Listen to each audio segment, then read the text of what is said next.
Welcome to the Other Guys Podcast. I'm Cash. And I'm Zeth, and we are the Other Guys. We're going to talk about Saturday night's fights. Alright. We had Amanda Lemos versus Jessica Andrade. So there was a lot of shit that happened, but first, let's talk about last week's fights. Yeah, the week prior, we had Bilal versus Luque. Yeah, that was a great fight card. You called it. Yeah, I did call that one. I knew Bilal was going to have it. They didn't have faith, bro, but I always have faith in Bilal. On faith, honestly, Luque wasn't fighting like himself. He did not look like Luque. He looked like somebody who was going to sit out there and be scared all day. I'd agree with you. Luque definitely didn't come out looking like himself, but I didn't expect Luque to get it anyway. What was great was that Bilal came out there. Bilal's stamina held up all 5 rounds, and he rode Luque. Rode him. And Luque his stamina gave out, and like you said, Luque just wasn't fighting like himself. Now let's talk about something. Dana. What the fuck was that? Yeah, Dana actually didn't even really give me an answer as to what a lot of the fuckery was last week, bro. Nope. But we had 3 questionable bullshit-ass calls last week because we had 3 what should have been DQs. Yeah, should have. 2 of them were called technical decisions, which I've never fucking heard of. What the fuck is that? Yeah, and one of the fighter went to continue on. I got submitted. But what I was really upset was for the first one that happened. Was Chris Barnett. They robbed Chris Barnett against Martin Bunday, and Chris Barnett wasn't looking his best. No, he wasn't. But that was an intentional elbow to the back of the. Even DC tweeted that was intentional. It was intentional to the back of the head. So what happened was round 1 and 2. It was a lot of clinching. It was a lot of clinching, and Chris Barnett was not doing too well in there. No. He took a nice knee in the in the ribs in round 2, and then after round 2, between the break, he said that he thinks his rib is broken. Yeah. But Chris Barnett's a tough guy, bro. He went back out there. He kept fighting. He went into round 3. Chris got hit with a couple more knees there. You can see, bro. He was really hurting. He dropped down. He was feeling that. Right? But then while he's bent over, Martin throws an illegal elbow to the back of Chris's head. Intentional. That is intentional. He said it wasn't. It was definitely intentional. What the refs used to tell you, I don't know if they're saying it anymore, was it's your weapons, own it. You throw it, you own it. So that was bullshit. That they decided that Chris Barnett was too injured to keep fighting. Doctors came and decided that. Although Chris Barnett said he wanted to keep fighting. Do I personally think Chris Barnett should have kept fighting? No. I think he was really hurt. But he wanted to keep fighting. They told him he can't fight. And then they said, well, we're just going to go to judges' scorecards for this. Because there was 3 minutes left in the round. But regardless, that's not what really had me upset. They said, we're going to score this round to this point. Yeah, that's some bullshit. So the final decision was Chris Barnett lost by technical decision in round 3, about 2 minutes in, 30-27. What the fuck is a technical decision? That makes no sense, bro. I think a technical decision should be thrown out when there's 3 seconds left in the fucking round, in the third round. But I don't agree. If there was a legal blow. Yeah. An illegal blow that altered the fight, right? That's usually what we take a point for. Yeah. But now, we didn't take a point away from Martin. Nope. We didn't disqualify him. Nope. And we gave him a victory. Yep. So, then the next fight. The next fight, I forgot the dude's name, but he fucking got the same thing. A fucking blow to the back of the head. Yeah. And he's like, oh no, I'm fine. No, that one was a knee to the head. It was a knee to the head. The guy's fingers were on the ground, right? Nope, that was the last fight. So the second one that he's talking about, a guy got knee to the head, right? But he continues to keep fighting. Although the knee to the head, if you ask me, did change the fight. After that, he never came back looking the same. Nope. They handled the fight differently than they handled the previous fight with Chris Barnett, which is why I was upset. So in this fight, they ended it. I'm sorry, they didn't end it, but they stopped it when he got kneed, and they said that, can you keep going? He said yes, and then they took away a point from the other guy. And they continued to fight, and eventually he just got subbed. So I think that he should have stopped. But if they had stopped, who knows what would have happened? They could have went to the same route as Chris Barnett, and in that route, he still would have lost. So you might as well just keep fighting, right? And then going on to the co-main event, we had Caio Borralho versus Ghazi Omar Gadziev. Omar Gadzhiev, right? And same thing happened. He had his fingers on, right? Yeah, Gadzhiev had his fingers on the ground, right? Which you guys know makes him a downed opponent. And Baralo threw an illegal knee. Said he didn't mean to. Gadzhiev says, I can't see. It's dizzy. I'm dizzy. They said, don't you worry, bro. We're just going to end the fight and give you a loss. That's really what they did. That's really what they did. And it made no sense. How do I get hit illegally and I lose? So in that fight, they handled it just like the last one they did. They took a point away from Caio, but it didn't matter because it was already in round 3 and he was up 2. And then they said, we're just going to go to judges' scorecards. So that one got ended in with a 29-27. And bullshit, though. There's bullshit cards, bro, because what are the rules? DC even says it, and I was raging. I was saying it. I hopped on the Reddit UFC page, but they were saying the same shit. What is the point of fighting in round 3? Even on Twitter, all over, like, Twitter, Nagano, like, DC, as you said, DC was like, well, if you're winning 2 rounds, you might as well DQ the opponent and not get a DQ in the 3rd round and win. Yep. If you're up 2, don't waste your time. What kind of, like...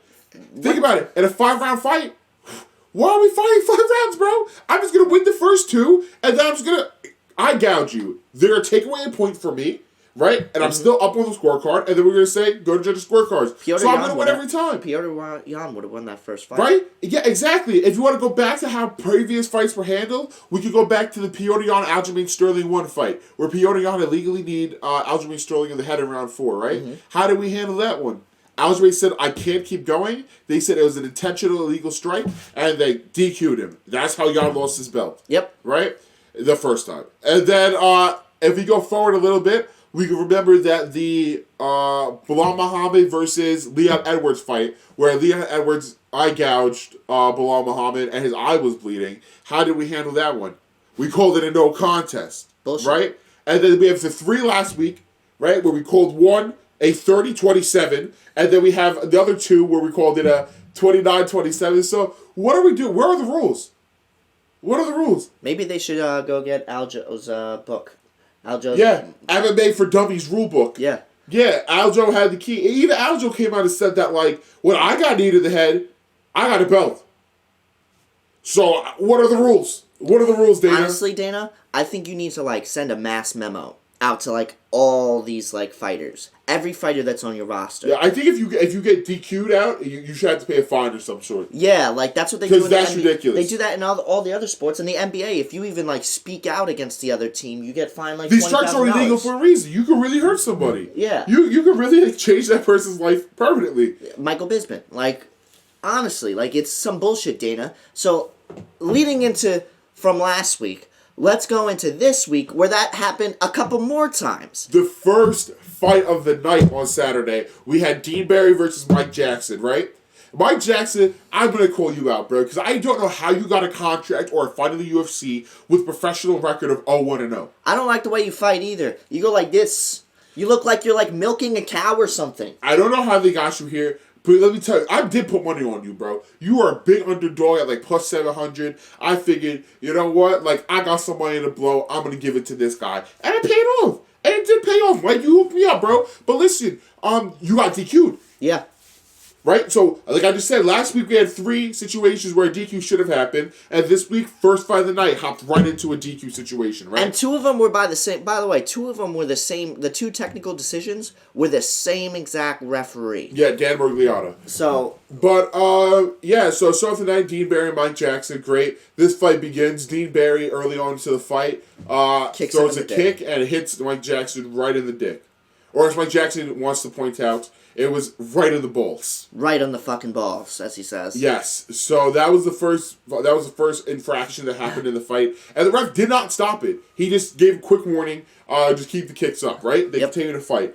Then Barry throws a spinning kick, hits Mike right in the balls. And he's like down on the ground, he's cursing, motherfucker, that hit straight on the dick. Yeah, like he was really just... He was like, the ref was like, you got a Muay Thai cup? He's like, I got a diamond tip, but he said, fuck that diamond shit, I'm going straight through. Yeah, that was crazy. Paul Felder was like, this guy's talking an awful lot for somebody who got kicked in the balls. Yeah, but then, whatever, we take a point away from Dean Barry. Rightfully so. They didn't take a point away. They did. Nope, they only gave him a hard foul after that. They never took a point away from him. Ever. Really? Yep. Ever. Are you sure? Yep. That was the next fight you're thinking of. So If you say so. But yeah, so the fight continues, whatever. Point is, there's the third infraction. We have an eye gouge. straight to the eyeball too. Like you see Dean like put his finger straight in his eye and scrape it. Deep in there. Even Paul Felder, he was like, "You're gonna play the replay. I'm not watching this." Yeah, but then that was when they called it. That's when they said that this was too much bullshit for even us to handle for today. And they said that DeBerry DQ'd. And then they were like, "Yo, it could go to no contest because it's so early, or it could be DQ'd." Yeah, so it was crazy is that with the announcers that you guys hire to run the fights don't even know what the fucking rules are. How do you expect me, a guy who just watches this shit, to fucking figure out what the rules are, bro? It makes no sense. Exactly. It makes no sense. We can only trust DC right now. Yeah, DC is the realest one on the announcer And table. John Anik when he's there. And let me tell you, when DC is not there, I already know some bullshit's gonna happen. Michael Bisping, I like the guy, but he sets up the endless robberies. I feel like me and him are never on the same side. And every time, I feel like a fighter should have won. Sure enough, Michael Bisping was sucking him the entire fight. Nah, I think if Michael saw that eye gouge, he would have been like, "My eye, flashbacks, I don't know, ghost pain." But it was going into the second fight of the night. We have Marcin Prognibio versus Phillipe Lins. Right? So coming into this fight, Phillipe Lins was on a 2-fight loss streak, and I kind of liked Phillipe Lins even though he was on this loss streak. He took it out to Andrei Arlovski by decision, but he looked really good doing it. You know, I think that fight definitely wasn't Andre's favorite, but I like how Phillipe looked. So that's why I took him in this fight going into this one. He did the right thing in this fight. He put it in a clinch. He got his takedowns. He did the good ground time. He had 5 minutes and 30 seconds of ground control time. Crazy. And he knew how to fight this dude.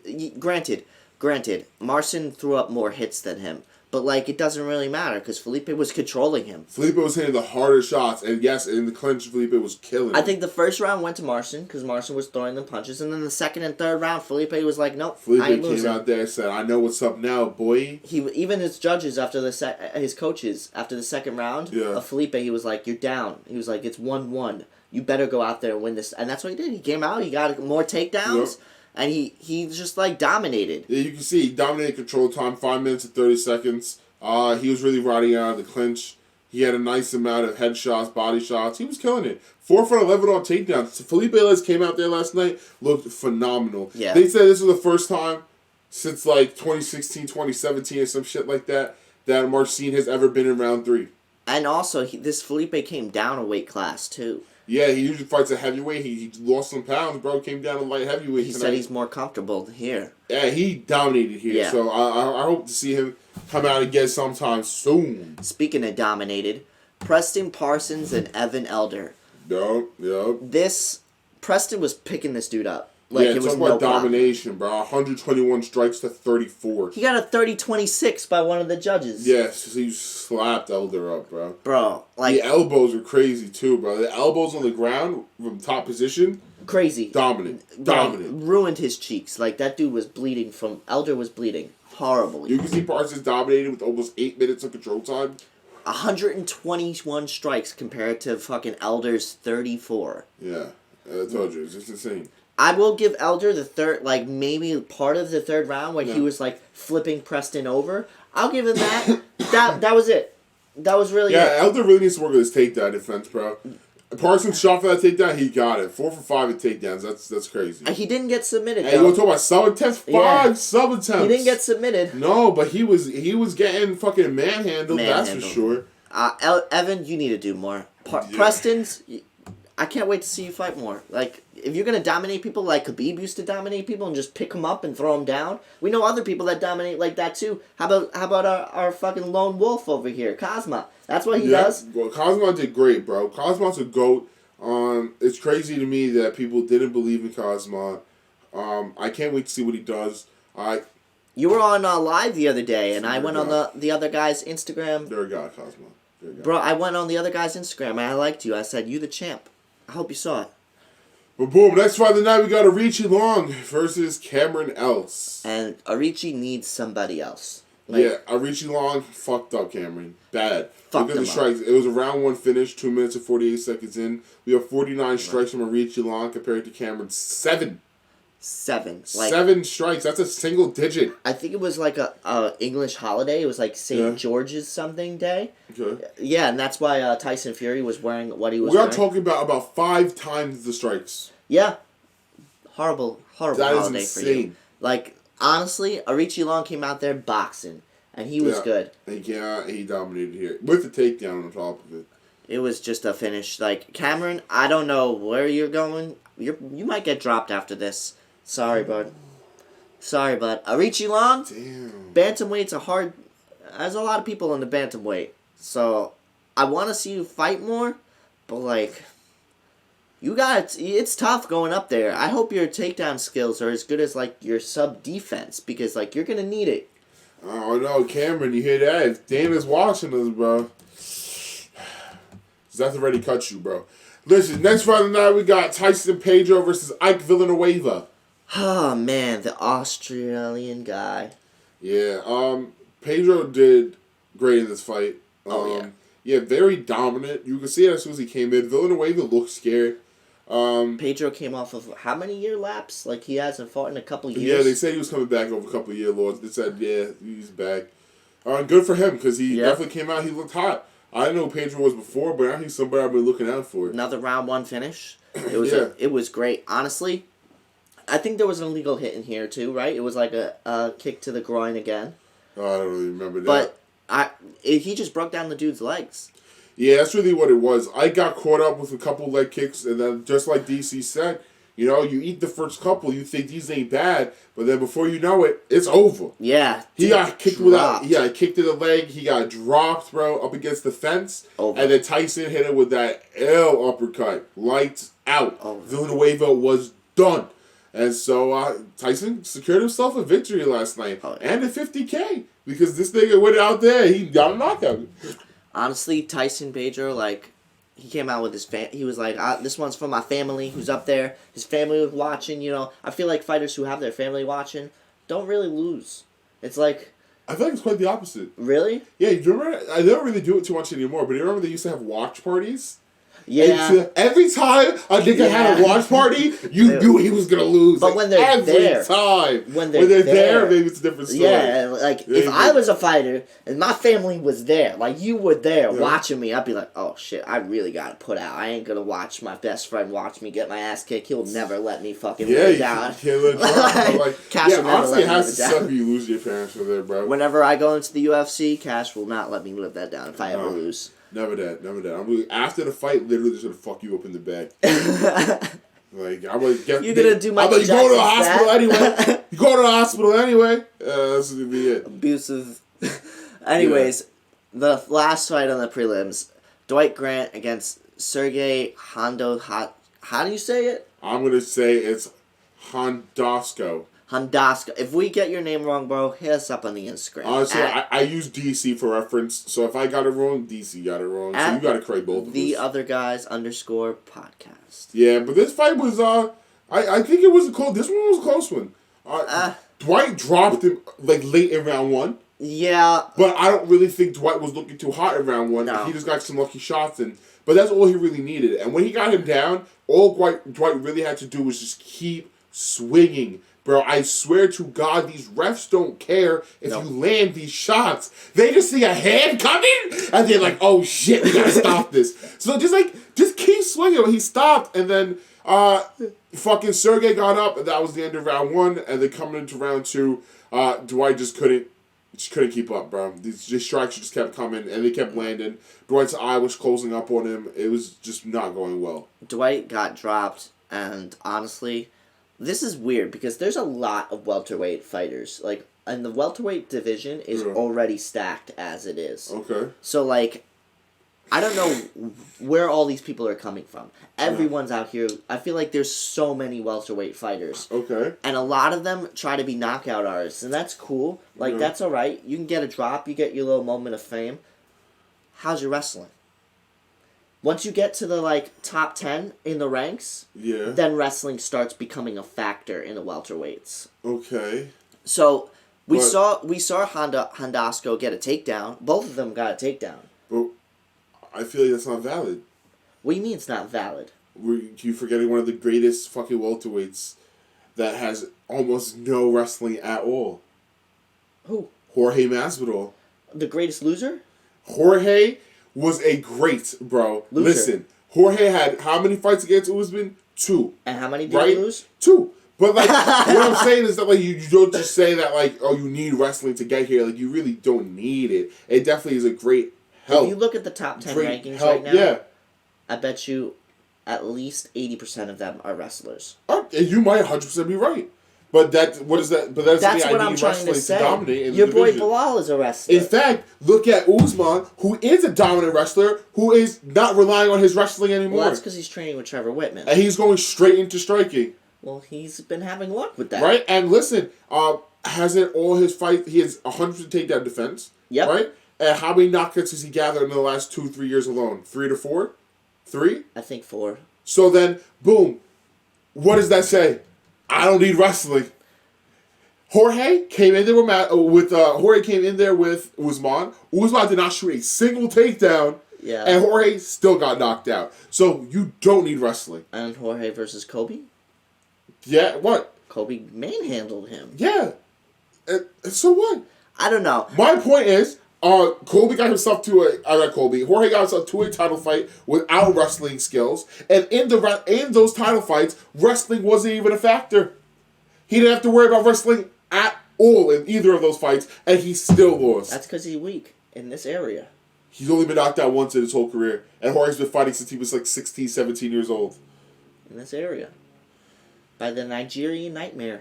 I guess so. I mean, I do Dude love got Usman. punched so hard, the sweat off of his body exploded. Yeah, it did. It popped off. But like, that's like an shit iconic happens. moment in UFC. Like, It was phenomenal. I love Usman. He's my boy. that was like when we first I'm not trying to watching, discredit like, Usman at all. No, definitely not. Usman, definitely come on our podcast. We'd love you. Well, all I'm saying is, with the welterweights, yeah, it's cool you can get a knockout. And there's a lot of knockouts in the new welterweight. But that's, when you hit the top 10, that's when wrestling really starts becoming a factor in there. Because not only does it, like, yeah, you can not throw a single takedown. Yeah. But the threat's there.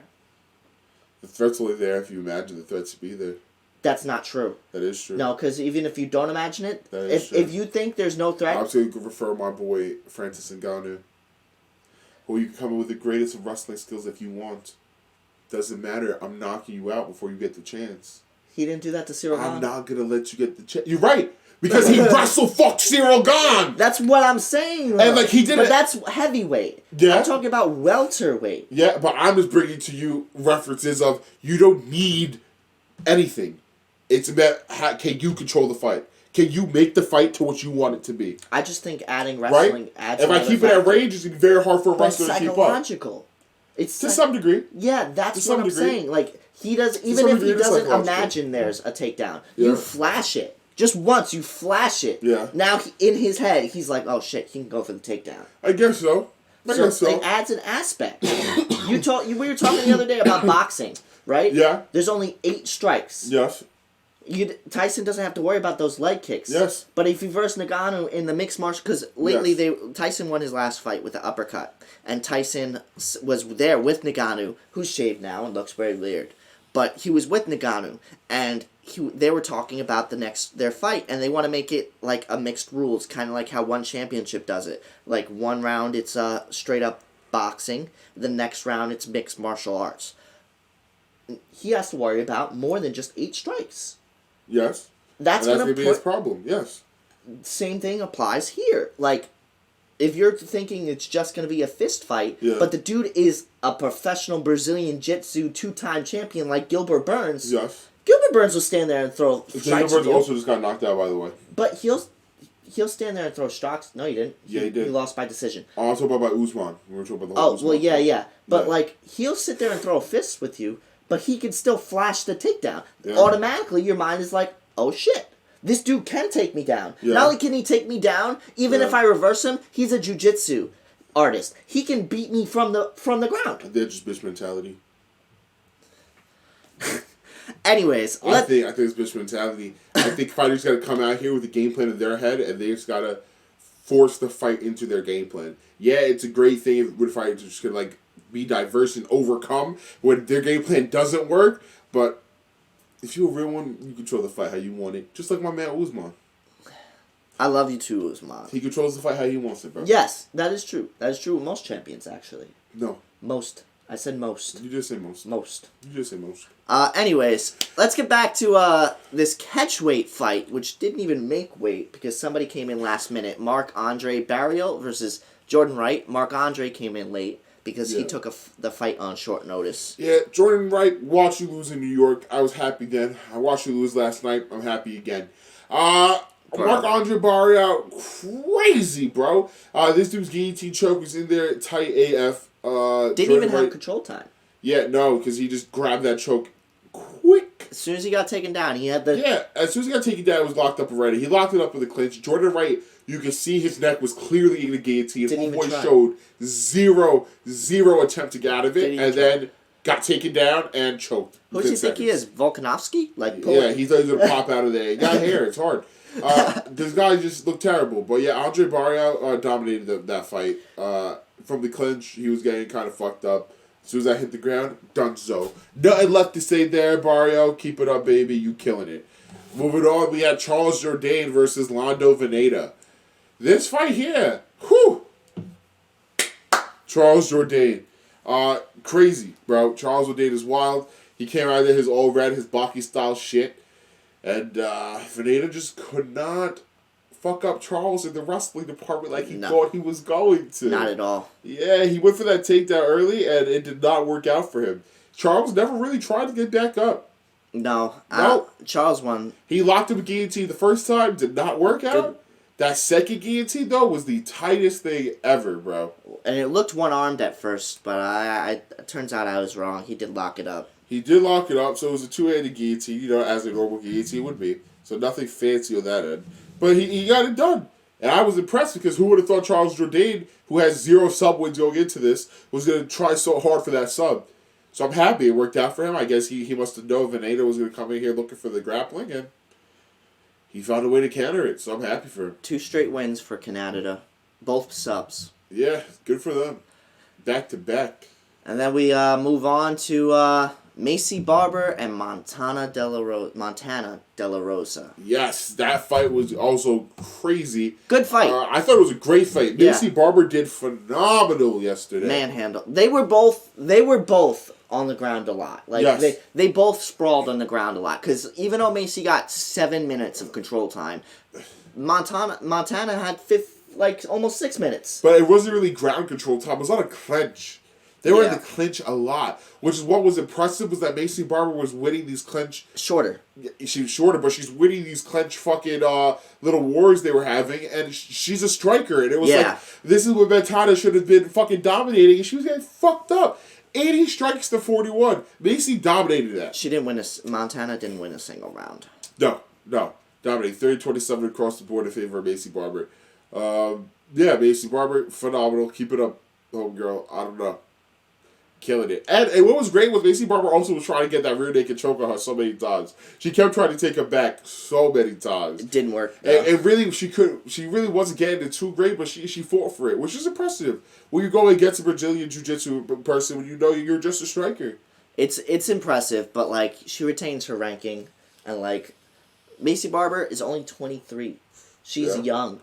There's so many young women on these rosters. But Macy's a tough one, so I can't wait to see who she fights next. There we go. All right, co-main event. Yes, we got Clay Guida versus Carlos Puelles. This was sad for Clay. This fight was dominant. I had Claudio Puelles going into this one. This was really a pick'em fight. Clay was minus 105. Puelles was minus 115. I really like this fight here because I knew that Puelles was going for that sub. I knew the sub was coming. I took a sub prop on Puelles. It hit.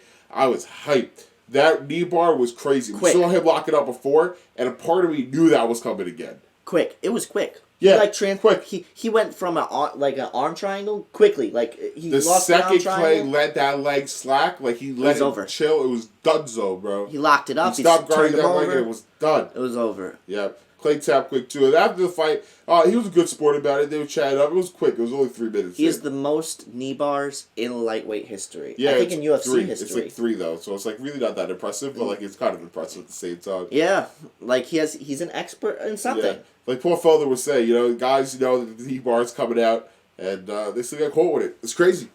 And then our main event. This fight was crazy. Amanda Lemos versus Jessica Andrade. Another fight finished in the first round. A lot of fights finished in the first round this night. Yeah, this is another one that I knew that Jessica Andrade was going to have. She's dominating the division, bro. And 3 divisions. Yeah, she came down to strawweight to fight this one. This is her original division before she went up and then down and then back Honestly, I do want to see Andrade versus Rose. We got to make that happen.